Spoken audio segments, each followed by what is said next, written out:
എൻ്റെ പാപഭാരമെല്ലാം തൻ്റെ ചുമലിലേറ്റുകൊണ്ട് എനിക്കായി കുരിശിൽ മരിച്ചു. എൻ്റെ യേശു എത്ര നല്ലവൻ, എനിക്കായി കുരിശിൽ മരിച്ചു. എൻ്റെ യേശു എത്ര നല്ലവൻ. ഹല്ലേലൂയ, സ്തോത്രം. ക്രിസ്തയേശുവിൻ്റെ നാമത്തിൽ ഏവർക്കും സ്നേഹവന്ദനം. ഇന്ന് നിങ്ങളുമായി പങ്കുവെക്കുന്ന വേദഭാഗം ഇരമ്യാവ് 29:11. നിങ്ങൾ പ്രത്യാശിക്കുന്ന ശുഭഭാവി വരുവാൻ തക്കവണ്ണം ഞാൻ നിങ്ങളെക്കുറിച്ച് നിരൂപിക്കുന്ന നിരൂപണങ്ങൾ ഇന്നവ എന്ന് ഞാൻ അറിയുന്നു. അവ തിന്മയ്ക്കല്ല,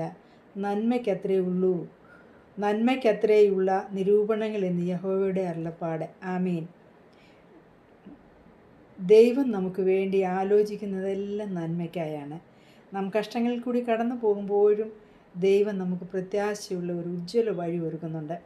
ചിലപ്പോൾ നമുക്ക് ഭയം തോന്നിയേക്കാം, എന്നാൽ കർത്താവ് പറയുന്നു, എല്ലാം നിൻ്റെ നന്മയ്ക്കായുള്ള എൻ്റെ പദ്ധതികളാണെന്ന്. ആമീൻ. അതുകൊണ്ട് പ്രിയമുള്ളവരെ, നമുക്ക് പ്രത്യാശയോടെ കർത്താവിൽ ആശ്രയിച്ച് മുമ്പോട്ട് ജീവിക്കാം. അതിന് ദൈവം നമ്മെ എല്ലാവരെയും സഹായിക്കട്ടെ. Please like, share and subscribe my channel.